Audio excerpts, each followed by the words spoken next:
Diary of a Boss Bitch, baby.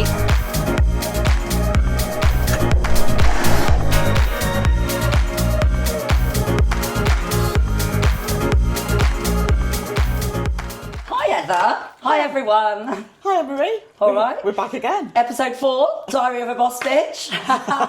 Can you actually believe we're doing this? I know, it's crazy, isn't it? Yeah, I know. We literally just had a break just then because we decided we were going to do 2 episodes today, didn't we? I had a cheeky donut. I'm not being funny, Heather. You can't be bringing these to my house. Why I'm not? trying to be good. So you haven't got sugar on me, have I? Anyone that can actually eat a donut without licking their lips, There's some sort of freak. that is a freak. Yeah. Sorry, everyone, that if you're freaks, then I need to see these videos. Try and eat a donut without licking your lips. Send me the video. So here we are, episode 4. Yeah. What are we going to talk about today? Well, we left you at the altar. Literally about to get married. Yeah, I know. I didn't leave him at the altar. It's a shame. I just probably shouldn't have done that, you know. Well, I mean, we got married and then it didn't last very long. Were you living in Eastbourne after you got married, or? Yeah. I stayed in Eastbourne. I was still actually I was working 3 jobs. I had bar jobs, restaurant job. I was working literally 7 days a week. Okay. So And then suddenly my mum heard this advert for a job on the radio. okay. And it was selling timeshare. Okay, back in the day. Back in the day. And they actually had a timeshare resort in Eastbourne. Really? Yeah. God. And I remember going for the interview. And anyway, I get there and it's like it looked like just a hotel on the seafront. Okay. But it was actually, a timeshare resort. Wow. That people would come and go on holiday in. And I was like, what? Why would you come to Eastbourne for timeshare in Eastbourne? Yeah. But do you know what it was actually? I turned up for the interview, and I get greeted by this Greek guy, slicked black hair, really like loving himself, Right. and he was swinging. And I don't know if it's like a pocket watch. I wondered what you were going to say there. No, that's a later story. But no, it was swinging better, mind out of the gutter. But he was swinging around his like pocket watch or something, and he had a fag hanging out of his mouth, and I was like, oh, okay.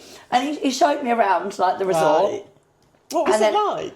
It was like just little apartments, and then he took me down into this sales deck, down into like the basement of the hotel, and it was like all these pictures of palm trees and all of this, and I'm thinking, well, this ain't Eastbourne.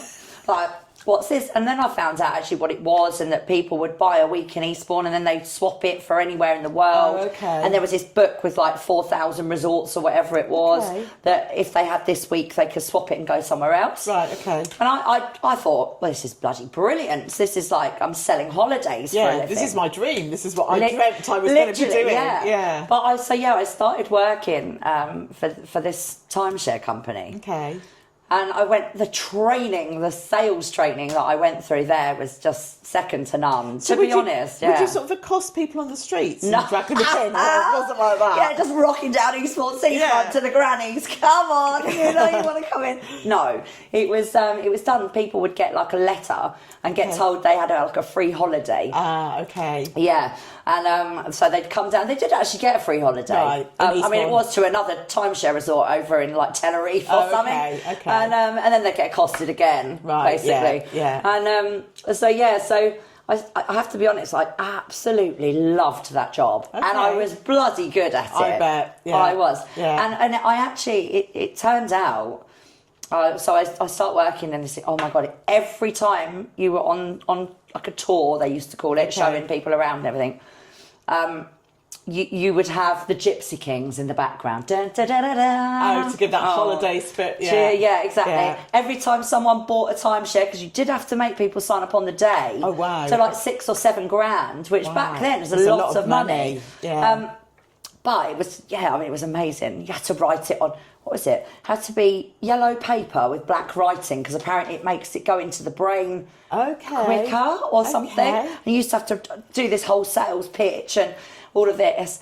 And then I was really good at it. Okay. And then I was doing That doesn't surprise me at all, yeah, I actually. loved it. Well, I was talking to people all day, which I love. Yeah. And then I was closing. I think I had a closing rate of like 1 in 2, 1 in 3 God, at that's work. amazing. Yeah, so I was seeing like 10 people a week, 10 couples a week. Yeah. And then I'd sell to at least 3 or 4 of them. And then I actually very quickly became like the top sales rep of the company. Wow. And then I got an award called a 5-star. Okay. And then there was a 5-star diamond, which basically meant you had to sell to every single person you saw in the week. Oh, no pressure then. No, so I sold 10 Wow. in a row. So every single one until the last one, right? And I'm there on Sunday afternoon. It was only me on tour, as we called it. So there was no atmosphere. Right. And I think he was a celebrity chef. Oh, really? Yeah, he definitely was, but I didn't know him. Yeah, okay. I still don't remember who he is now, but when they said yes, I was like, yes, I've done it. And it was a little pin badge, and it had 5 little diamonds in between the stars. It was like a number 5, and then some stars around, and then little diamonds inside. But that meant that I could literally walk into any timeshare resort in the world with that, and they'd give you a job instant. Wow. Because they know that you're bloody good at it. Yeah. So then suddenly the world was my oyster. Yeah. So you could then get to travel. Yeah, exactly. So where did you go? Well, actually, first of all, I started in Eastbourne. Brilliant. And then sadly, my husband and I decided to part. He wanted to have kids because he was older than me. He was heading towards 30, and I was obviously only in my beginning of my 20s. So you wanted to live your life a little bit. And he wanted to settle down. You know, there was never any hard feelings with it, and it was obviously really sad and stuff, but it wasn't right for me. I knew it the day that I got married, really, if I'm true to myself. But it was, I moved out, and I literally got the map open on England. Right. And I literally looked at the map of all the timeshare resorts in this book that I said had all of these resorts, you know, in the world. And I literally went like that. And I looked down, and it's Canterbury. Okay. Why did you focus on England? Well, because I suppose I'd just come back from being abroad, and I knew it. I'm not really a fan of change very much. Okay. Even though back then I'm spontaneous. Yeah. But I was comfortable, and I knew what I was doing, and I felt confident in it. Yeah, no, I get so that. Off I went to the interview in this beautiful house. It was like a manor house called Broome Park in Canterbury. And I literally rocked up there and said, right, I'm a 1 in 2 closer. There's my badge. You know that I'm good. Can I have a job? Okay. Not only did they offer me a job, they said, bring your team with you. Oh, wow. So I took like 5 of the sales reps from where I was working in Eastbourne up with me. And we went and did a stint at Broome Park. In fact, I loved it. I loved my job there. It was so much fun. My boss, no names, I'm not mentioning your name, but he was absolutely terrifying. Okay. And he actually was in the SAS. Oh gosh. Or in the Royal Marines, something. It was really I think it was like hardcore, you know, like so dead behind the eyes. Oh my God. My God, not saying your name at all. But do you know what? Everyone was terrified of him. But I was so good. They gave me, not only to take my team, but they gave me 6 months in accommodation. Oh, wow. For free as well. Oh, that's good. Yeah, so that was really good. I loved it. I loved it. I moved into a house share. That was my first sort of solo living type. Felt like the Big Brother house because so many people were coming and going. When they got the sack, they could be evicted. Oh, right, okay. But actually, I met my second husband there. Okay. Yeah, we met on my first proper day of work and became friends because we were living in this same house share. Right. Okay. And I thought for a minute you were going to say it was the Greek with the swing-in. No. No, I left him behind in Eastbourne. No, he definitely. No, it was not my cup of tea. Okay. Swing it somewhere else, please. So what did I do then? So how old were you at this point then? Early 20s, like 20, 22, something like that. Yeah. And, but I literally loved it, and very quickly got promotion. Right. And then they put me as all the people that I went with up there. My team all got sacked. Right. Okay. And they just kept me on because I Right. was good. Yeah. Oh, I did, and then I got the promotion to be in-house sales manager. So I looked after guests that already had timeshares, show them how to use it, Right. get them to buy more. Yeah. You know the drill. Yeah. And I did that for a little while, and I didn't really enjoy it as much. Right. Not the same sort of buzz. No, yeah, it wasn't. Yeah. I think it wasn't the same. So then I got a bit bored. Okay. And then actually, so in that time I was still with this guy. Yeah. We were together for I think 4 or 5 years. Okay. Before we got married, but Right. Okay. I was with him for In Canterbury the whole time with him. yeah. I was in Canterbury that time. I got married in Canterbury. Okay. Actually, yeah. Yeah. And then, but I got bored of the job. Right. He was obviously a sales rep. Yeah. And that's how we met. Yeah. And I decided we went on holiday. We went on holiday to Mallorca. Okay. Back to Mallorca. See Dad. See Dad. Yeah. And we were walking around and we could see this, like, what looked like a timeshare rep Okay. with a couple walking Right. through the streets of Santa Ponsa Right. in Mallorca. Oh, yeah. And I said to him at the time, I'm like, let's follow them. Where are Right. they going? And maybe we could get a job out here. Yeah. Anyway, so I rock up and I said, look, can I speak to the project director? Okay. And out he comes. And I was like, I want a job. Both Yeah. of us do. And I said, but I'm a sales manager at the moment. He said, well, where are you working? I said, oh, in Canterbury, working for my boss. His name. Yeah. Yeah, his name. And he was like, oh my God, I know him. Oh, really? I served with him or something like that they had a tight connection. Okay. And he said, if you're good enough for him, you're good enough for me. When can you start? Oh, wow. And I literally, I remember my husband I wasn't married then, but Yeah. I remember saying to him, like, can we do this? And Yeah. they got me an apartment, everything, and they gave me the sales manager, or one of the sales manager jobs. Okay. And And did your husband come with you? yeah. Okay. Well, we weren't married then, Yeah, but yeah, yeah. he did. Yeah, we went out there together. And anyway, I lasted out there for quite a while. I was working for him for quite some time, to be Yeah. fair. It was, but then I found the product that I was selling Right. was not actually real. Oh, God. Oh my God, can you actually imagine? I'm so sorry for anyone that actually bought anything off me, but I genuinely didn't know Wow. how bad it was. Gosh. And because I'd gone from working for a legit company, Yeah. even to the point that my mum had one off me, you know, Right. like So you just assumed that it was genuine. yeah, and- I did. And, you know, like I was working as a sales manager there, 25 reps there. And I remember walking in and every morning the boss would put on Simply the Best, Tina Turner, God. at absolute Oh, full blow, so try and cliched. motivate us all. It was like cheesiest, like, well, oh, crikey. I mean, don't get me wrong, I had such a good time there. Yeah. Dad had moved back to UK by then. Okay. Actually, I mean, he still had family and friends and Yeah. stuff out there, but I was pretty much living on my own as an adult. Yeah. It was it was different. So what did you do when you found out it wasn't quite as legit my as you God. thought it was? So, in real honesty, Yeah. it's a bit scary, but to be honest with you, I knew that I had to leave because Yeah. I if I believe in something, then for sure, You you can be know, I genuine can and it sell shines through yeah. it. Yeah. But a second that someone took that belief away from me, I'm not a con artist. Yeah. So, like, I just thought, oh my God, I need to get out. So I Absolutely. said to my boss, I said, look, I need to leave. Yeah. I said, I've done my time and I'm ready to go home. And he said, oh, you can't do that. Okay. I was like, well, why not? Yes, I can. Yeah. I can. He went, you know, so-and-so left last week. Yeah, he hasn't got home. And I went, what do you mean he hasn't gone home?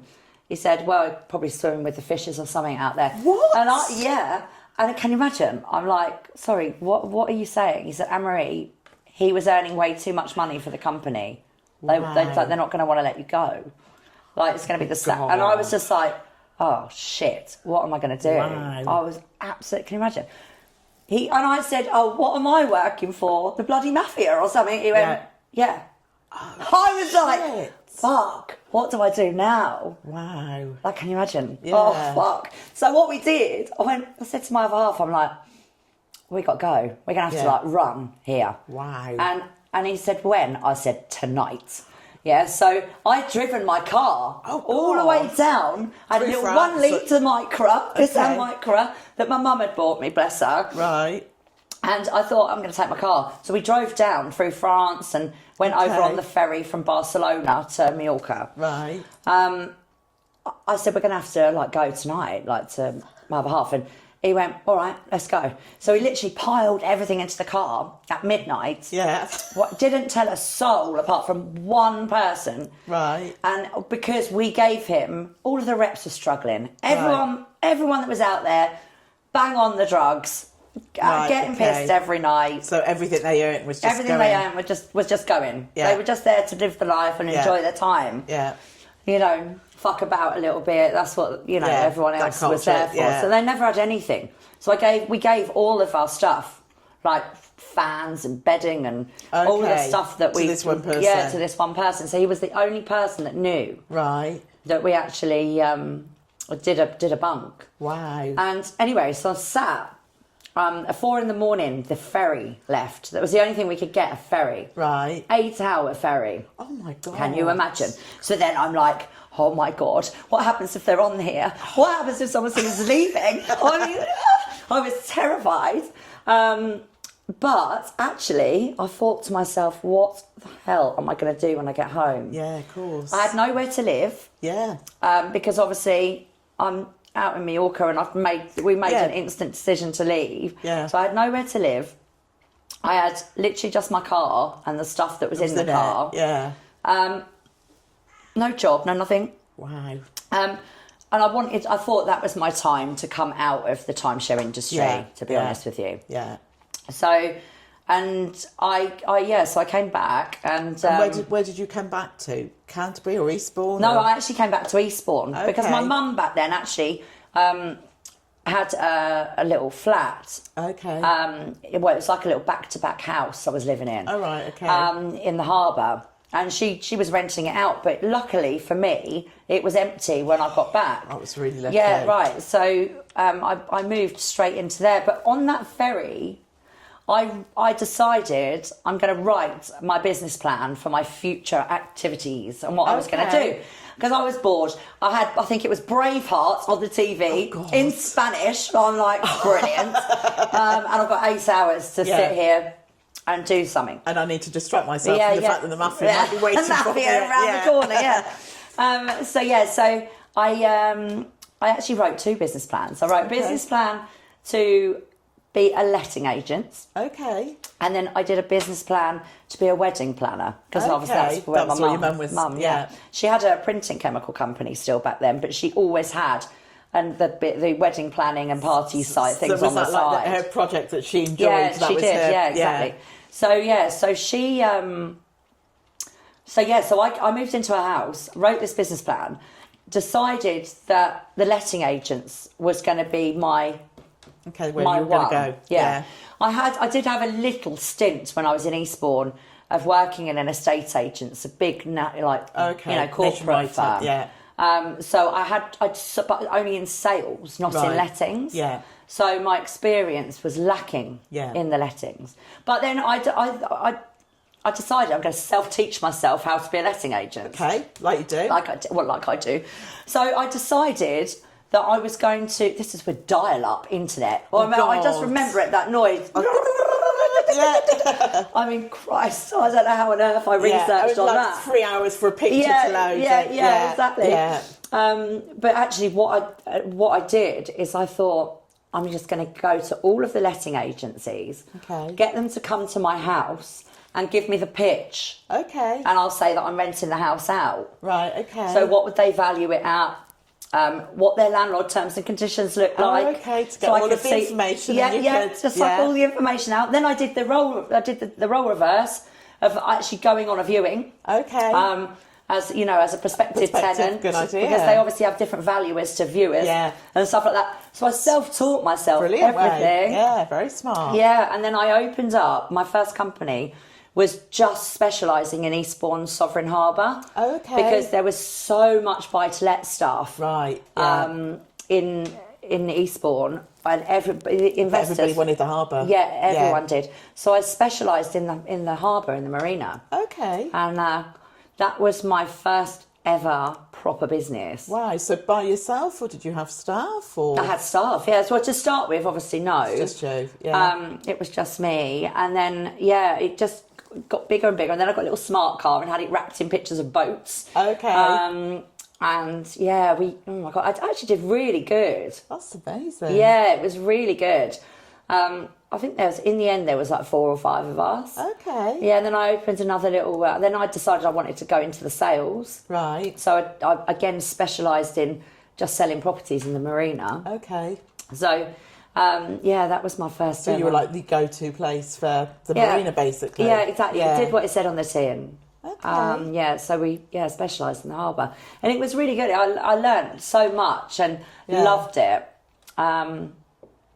Crikey, that was a time and a half. I bet. Yeah. Yeah, honey. Yeah. And then we get to so I came back to Eastbourne. I opened my letting agent. Yeah. That started in the spare room of my little house. Wow.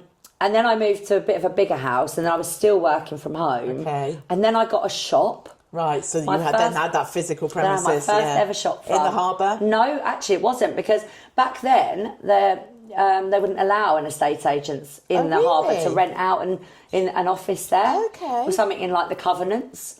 Okay. And if you did, you had to pay extortionate amount of rent. money or something to be the only agent in the harbour. So now I thought, sod that, people have still come to me anyway. Yeah. And they did, and I ran that for I think 4 or 5 years. Okay. And I loved it, and I earned really well out of that business. And then sadly, in that time as well, me and my husband became my husband. Okay.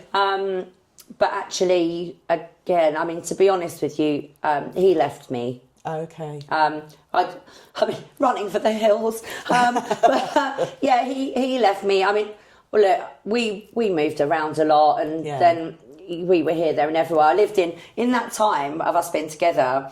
We lived in Canterbury, Malta, Ibiza, Mallorca, Devon, North Devon, Cromer in Norfolk. Oh, wow. I lived up there for a while. So we were like literally here, there, and everywhere. Yeah, so not really sort of settling anywhere. Yeah, I think actually when we came back here and we were settled, reality set in. Yeah, and I just think that we just weren't as suited as we originally thought. Yeah. I wanted to focus on my business. Yeah. He wasn't really. Was he working with you No, at that point? No. No, he was actually working for my mum. Oh, really? Okay. Yeah. Interesting. Yeah, I don't know.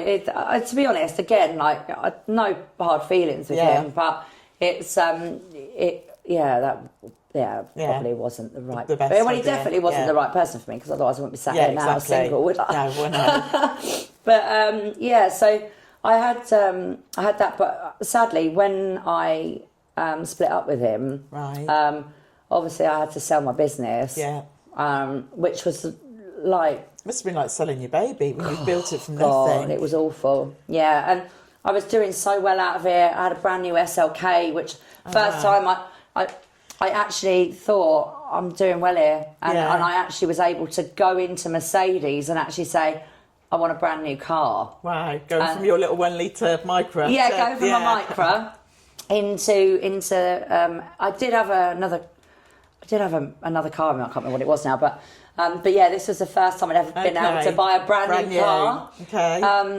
And literally, I mean, I was doing well. Yeah. I did earn some really good money from that business. Yeah. And then suddenly I didn't have it. I sold it and then had to split it. Yeah. So I didn't actually really get much money. Do you know what I did? I went and went and became a milkmaid salesperson. Oh, Basically, really? I was put my hair in plaits, like Heidi. But I actually, I walked in and I wanted the job, but I was so worried because they said you're overqualified. Like you've been running your own business successfully. Like, why do you want to come and work for us? But I just needed the money, and I didn't care what it was. But it hurt me so much that I'd lost that business.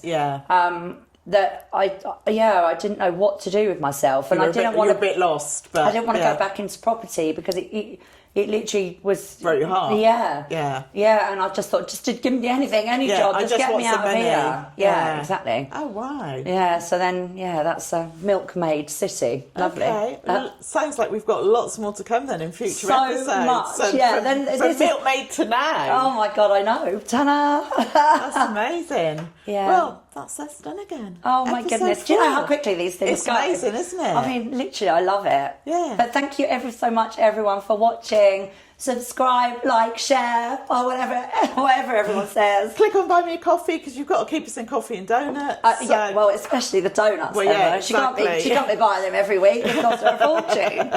But yeah, guys, thank you so much for watching. Much love. And see you next time. See you next time.